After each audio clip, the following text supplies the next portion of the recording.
사람은 참 됨됨이가 잘 된 사람을 만나야 한다는 게 정말 중요한 부분이 아닐까 싶습니다. 오늘은 몇 년 전 이야기이기는 하지만 저의 이야기를 해보려고 해요. 사실 저도 어디 가서 이야기도 하지 못하고 정말 속으로 끙끙 앓기만 했었는데 이제는 몇 년 지나기도 했고 너무 기가 막힌 이야기라서 한번 말해보고 싶습니다. 저의 가슴속에 품고만 있었던 이야기입니다. 저희 남편은 훤칠하고 잘생겼었어요. 누가 봐도 잘생겼다고 이야기를 할 정도로 그렇게 생겼었죠. 물론 저도 처음 보고 두근거리는 마음을 숨기긴 힘들었습니다. 그 사람도 저를 보고 같은 감정을 느꼈을 테죠.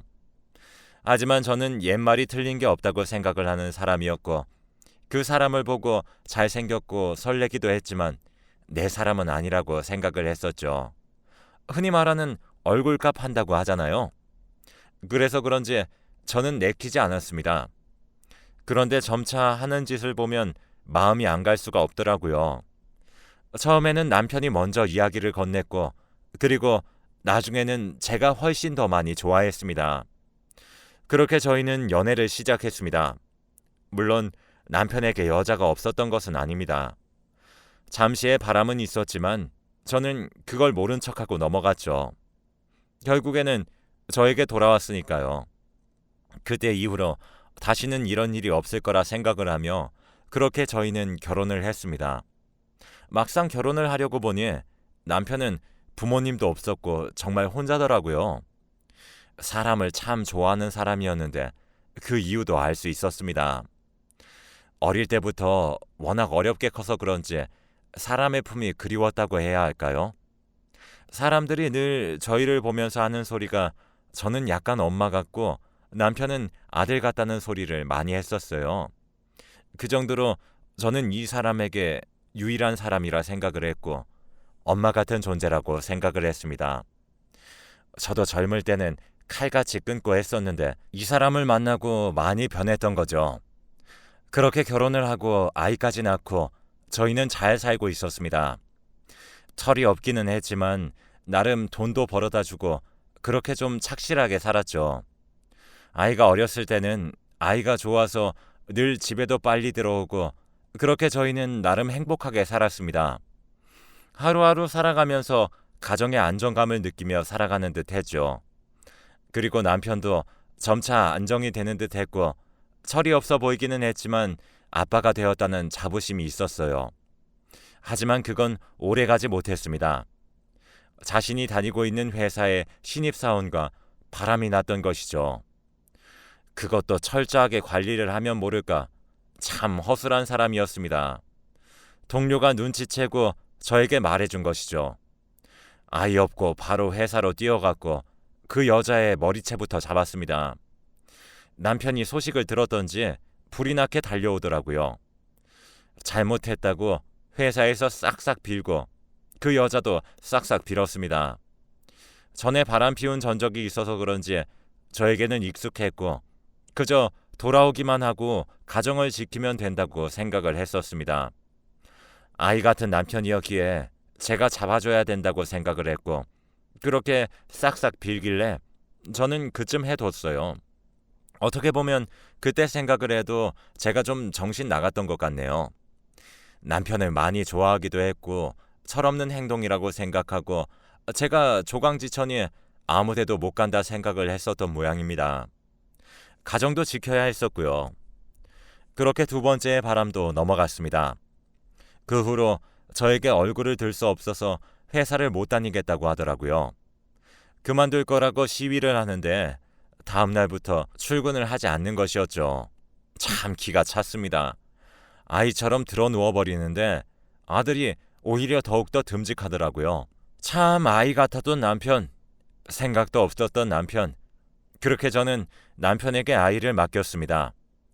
아이라도 봐줄 거냐고 물어보니 그렇게 하겠다고 하더라고요. 어쩌겠어요. 아이가 먹는 것도 있고 우리 세 식구 먹는 밥값도 있는데 돈을 안 벌 수는 없고 가장은 회사 안 나간다고 하고 결국 제가 나갔습니다. 남편만큼 벌어오진 못했지만 그래도 어느 정도 벌어왔어요. 저도 나름 한다면 하는 성격이라서 취직하고 흔히 말하는 부업도 하면서 그렇게 가정을 지켰습니다. 이렇게라도 가정을 지키면 된다고 생각했습니다.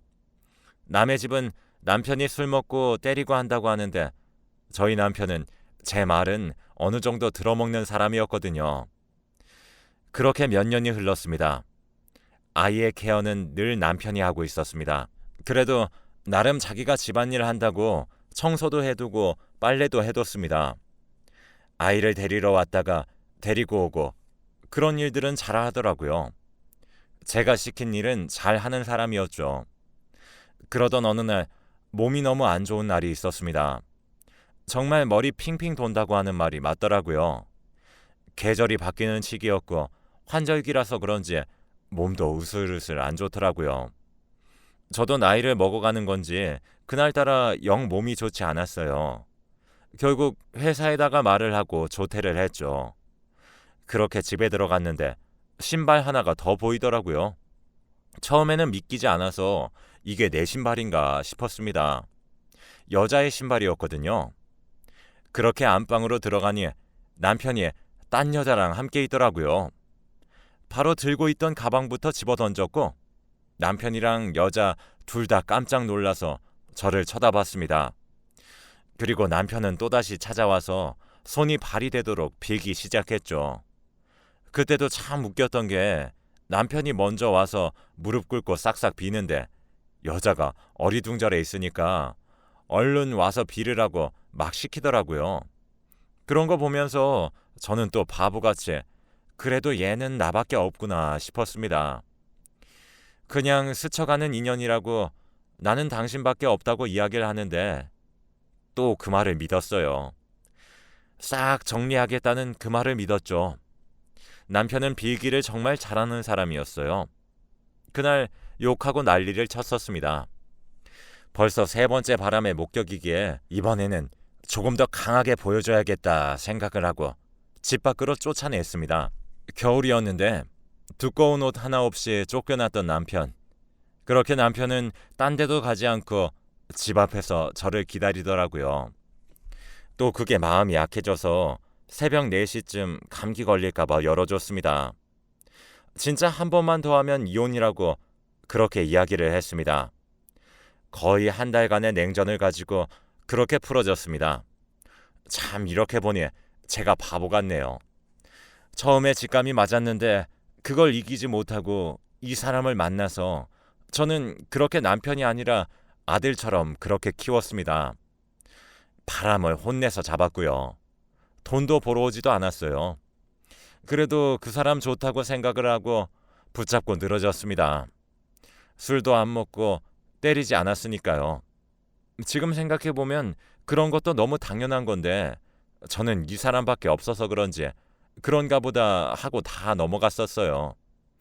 그 다음부터는 또 잘하더라고요. 남편이 참 잘하는 게 바로 저에게 잘해준다는 것이었습니다. 돈은 못 벌어도 애교도 많았고 이야기도 잘했습니다. 사람을 좋아하는 만큼 사람을 끌어당길 줄 아는 사람이었죠. 그렇게 또 하루하루가 사라지는 듯 했습니다. 그리고 세 번째 바람으로 약속을 받아냈던 게 바로 취직이었습니다. 막노동을 하러 가든 어쩌든 돈을 벌어오라고 했습니다. 저도 회사를 그만둘 테니 돈 벌어오라고 그렇게 말했죠. 잘못한 게 있어서 그런지 순순히 알겠다고 하더라고요. 몇 날 며칠 그렇게 일을 알아보고 하더라고요. 저는 남편이 일을 구했다고 하면 그만둘 준비하고 이제는 아이를 좀 더 케어해야 하지 않을까 하는 생각이 있었습니다. 남편이 어느 날 취직을 하더라고요. 자그마한 공장이었지만 그래도 어느 정도 벌어오고 일하는 시간도 길었지만 그렇게 해서라도 가장의 노릇을 해줬으면 했습니다. 그리고 엄마 없이 크는 아이가 많이 신경이 쓰였거든요. 그렇게 취직을 한 지 한 달이 되었고 점차 생활이 잡히나 싶더니 첫 월급을 저에게 안겨준 채 저희 남편은 실종이 되었습니다. 처음에는 잠시 급하게 어디를 갔다고 생각을 했었습니다. 하지만 집에 안 들어오는 날은 없었기에 이상하더라고요. 경찰서에 신고를 해볼까 하다가 하루로 신고를 하는 것은 안 된다고 하기에 그렇게 기다렸습니다. 하루하루 기다리는데 남편은 돌아오지 않았어요. 무슨 일일까? 어디 납치라도 된 것일까? 정말 누군가 돈 벌어준다고 하는 것에 따라가 버린 것은 아닐까? 무서운 세상인데 이 철없는 사람이 사기는 당하지 않을까? 엄청 많은 걱정이 되었습니다. 그렇게 일주일이 지났지만 남편은 돌아오지 않았습니다. 아이가 아빠를 찾기 시작하고 그제서야 저도 수소문해서 남편을 찾기 시작했습니다. 경찰도 찾았지만 흔적이 없다고 합니다. 그때 당시에는 CCTV가 그렇게 많이 보유가 되지 않은 상황이었고 공장 동료들의 말을 들어보면 일도 잘 마치고 퇴근한다고 하고 집에 들어간다고 하는 것도 들었다고 합니다. 하지만 집에 돌아오지 않았습니다. 전단지라는 전단지는 만들어서 뿌렸고 그렇게 남편을 찾기 급급해서 저는 회사도 그만두게 되었습니다. 갑자기 사라져버린 남편이 너무 걱정이 되었죠. 저녁에 하는 일을 구했고 아이를 재운 뒤 저는 밤에 나갔습니다. 낮에는 아이와 함께 전단지를 돌리러 가고 밤에는 야간 일을 했습니다. 고되었지만 어딘가에서 살아있는지도 죽었을지도 모를 남편 때문에 정말 하루하루 눈물이었습니다. 그렇게 바람을 피우고 했었지만 소중한 저의 남편이었고 얼마나 철이 없고 어린 생각을 가지고 있는 사람이라는 것을 알기에 많이 걱정이 되더라고요. 그렇게 1년이라는 시간이 지났습니다. 낮에는 전단지에 그리고 밤에는 야간일, 너무 힘이 들더라고요. 살도 거의 10kg이 넘게 빠졌습니다. 도저히 안 되겠었기에 저의 가게를 가져야겠다는 생각이 들더라고요. 제가 자유롭게 나갈 수 있고 남편 찾을 수 있는 일도 할 수 있도록요. 그렇게 저는 야간에 일을 하면서 낮에는 또 제빵을 배우기 시작했습니다. 잠은 제대로 자지 못했지만 그래도 가게라도 내게 된다면 조금이라도 수월하겠지 하는 생각으로 그렇게 시작을 하게 되었어요. 대출을 내어서 가게를 내고 아들과 조금씩 자리를 잡으면서 살아가고 있었습니다.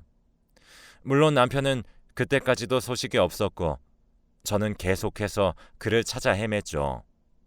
밤에는 꿈도 꾸었는데 그가 어디선가 살려달라고 이야기를 하고 저는 암흑 속에 갇힌 어딘가에서 소리를 지르며 그를 찾아다니는 꿈을 꿨습니다. 참, 어떻게 그렇게 사람이 하루아침에 실종이 되다니요. 모진 말을 했던 것도 미안하고 내가 일하러 나가라고 해서 그렇게 된 것인가 싶어서 죄책감도 있었어요. 아이가 날마다 아빠를 찾았는데 차마 어떠한 이야기도 할 수 없었죠. 가게도 어느 정도 자리를 잡혀가면서 저는 계속해서 남편을 찾았습니다. 정말 남편은 어디론가 솟아버린 건가 싶을 정도로 소식이 없었습니다. 경찰서에서 남자 시신이라도 나왔다고 연락 오면 혼비백산해서 가는 날들도 많았고 꿈에서는 남편이 죽어서 저를 원망하는 꿈도 꾸기도 했죠. 하루하루 지나갈수록 내 탓이라고만 생각이 들었고 차라리 죽었다고 하면 포기가 될 텐데 어떠한 소식조차 없으니 답답해서 미칠 노릇이었습니다. 그렇게 시간은 3년이라는 시간이 지났습니다. 저도 3년이라는 시간이 흐르니까 점차 포기를 하게 되더라고요. 그렇게 거의 포기한 채로 저는 아이를 키우면서 가게에 매달렸고 아이도 점차 아빠를 잊어가고 있었죠.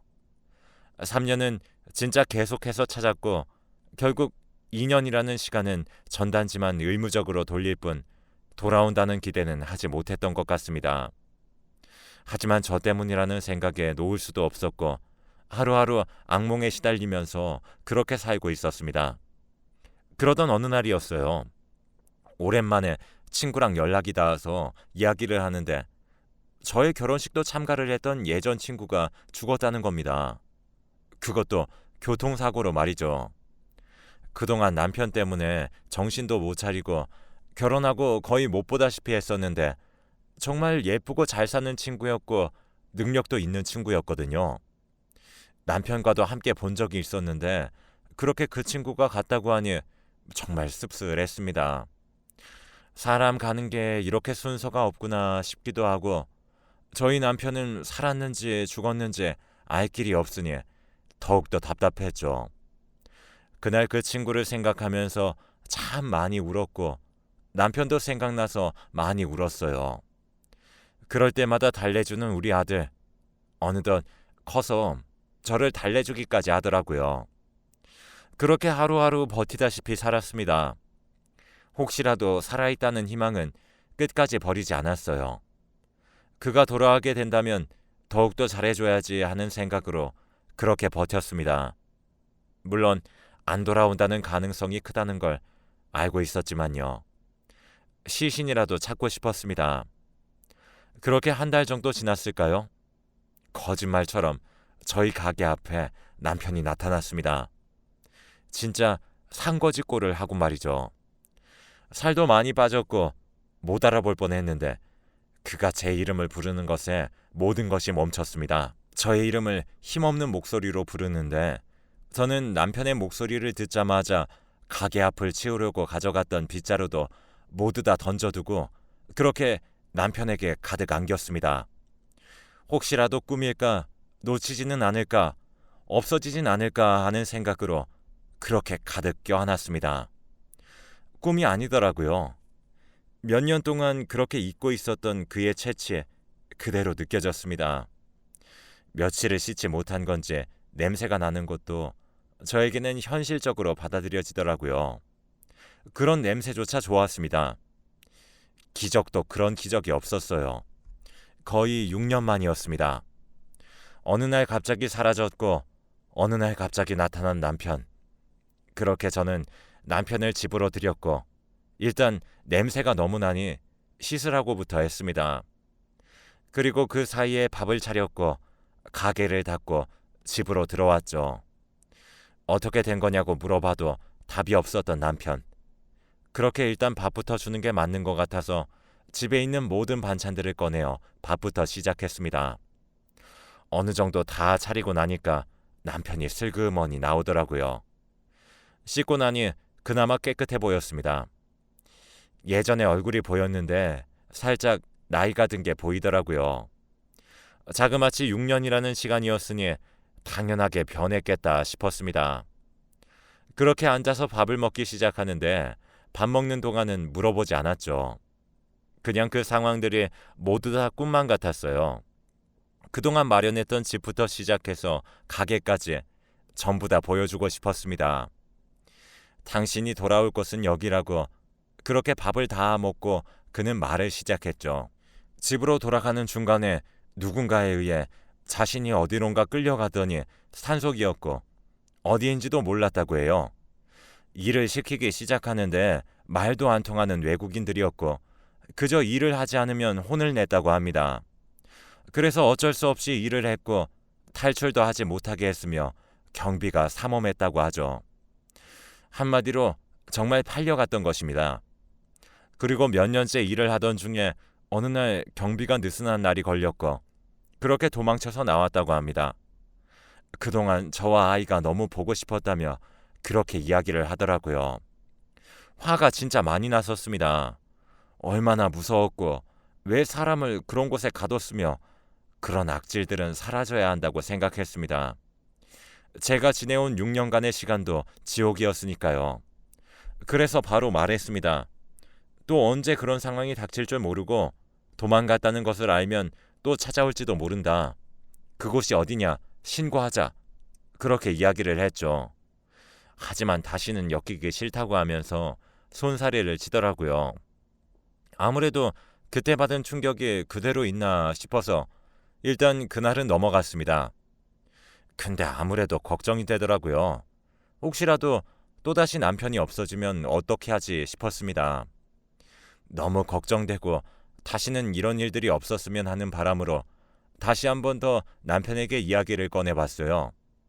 그런데 이제는 화를 내기 시작하더라고요. 자기한테는 고통의 시간들이었는데 이렇게 계속 이야기를 하게 하는 것도 정신적으로 아프게 하는 것이라고 말이죠. 남편의 말도 맞는 것 같았어요. 그렇게 핸드폰도 다시 뽑고 그동안 남편이 고생한 걸 생각해서 이것저것 좋은 것도 해먹이고 옷도 사입히고 했습니다. 자신 없는 사이에 이렇게 성공했다며 내 마누라 자랑스럽다며 이야기를 하더라고요.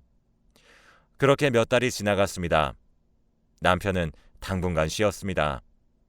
친구들도 만나라고 하고 용돈도 줬죠. 그동안 얼마나 힘들었을까 싶어서 그렇게 해달라고 하는 건 다 해줬습니다.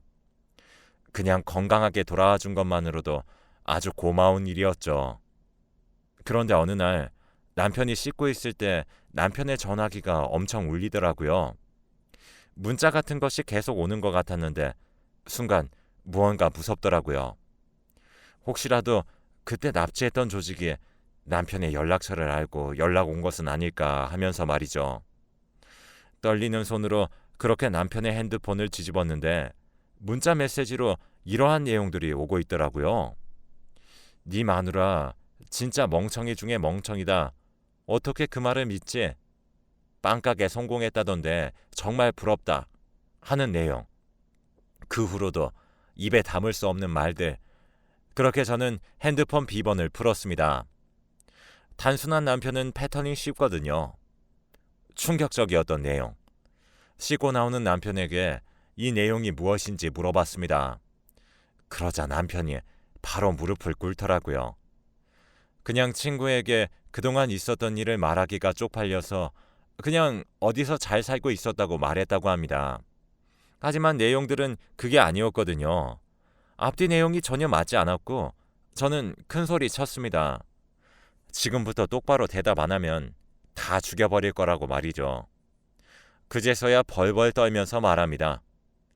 몇 달 전에 죽었다고 했던 친구, 그 친구와 함께 야반도주 했던 거예요. 공장에 새로 취직하게 되면서 그 친구가 사업적으로 남편이 일하는 공장에 왔었는데 그때 결혼식에서 본 게 기억이 나서 서로 말을 걸었던 거죠. 그렇게 거의 공장 다니기 시작했을 때부터 만나기 시작했고 그 친구가 남편을 결혼식장에서 봤을 때 마음에 들었다며 그렇게 둘이 함께 지내자고 이야기를 했답니다. 남편은 제가 또 화낼 것이 무서워서 따로 말도 안 하고 그 여자는 돈도 안 벌고 자기가 먹여 살려주겠다는 말에 홀랑 넘어가서 그렇게 도망간 거죠. 제가 찾는 것도 알고 있었는데 조금 하다가 말 줄 알았답니다. 그리고 자기도 언젠가는 돌아가야지 생각이 들어서 따로 말하지도 않았고요. 그 여자는 혼인신고 이런 거 필요 없이 그냥 살자고 해서 살았답니다. 그냥 동거 말이죠. 정말 철없죠? 이게 무슨 말입니까? 그렇게 교통사고를 당했을 때 장례식장도 못 갔답니다. 부모들한테 보일까 봐요. 집에는 갑자기 부모님들이 찾아왔고 나가라고 했고 그렇게 갈 곳이 없어서 거의 한 달간을 노숙했다고 합니다. 그래서 그 거짓골을 하고 저한테 온 것이었죠. 정말 기가 막히죠? 자기는 어째도 돌아올 생각이었다며 그렇게 매달리는 남편. 정말 띵 하는 느낌과 함께 아무 생각이 들지 않더라고요. 6년간 지옥에서 살아온 것을 생각하면 뺨이라도 한 대 치고 싶었지만 저는 그냥 그놈과는 할 말도 없어서 나가라고 했습니다. 물론 이혼도 했고요. 여전히 잘 빌더라고요. 무릎 꿇고 싹싹 빌면서 다시 받아달라고 잘못했다고 하는데 예전의 모습과 오버랩 되면서 내가 괴물을 키웠구나 하는 생각이 들었습니다. 말을 할 때도 그렇게 자신은 잘못한 게 없다는 표정, 그리고 싹싹 비는데 그 모습조차도 그냥 저는 받아주는 사람으로 생각하고 의무적으로 하는 행동. 네, 저는 그와의 인연을 완벽하게 끊었네요. 지금은 어떻게 살고 있는지도 모릅니다. 몇 년이 지난 지금도 저는 정신적인 충격이 있어서 치료를 받고 있는 현실이기도 합니다. 어디에도 이야기를 할 수 없었던 저의 이야기. 저는 그렇게 지금은 완전히 다른 동네로 이사왔고 아이와 함께 행복하게 지내고 있습니다. 그 사람의 상처로 인해서 남자는 거들떠 보지도 않고 아들만 보면서 살아가고 있네요. 세상 살다 보면 참 별 인연이 다 있죠. 저의 긴 이야기 들어주셔서 감사하고 이야기 들어주신 분들의 앞길에는 행복만 가득하시길 바라겠습니다.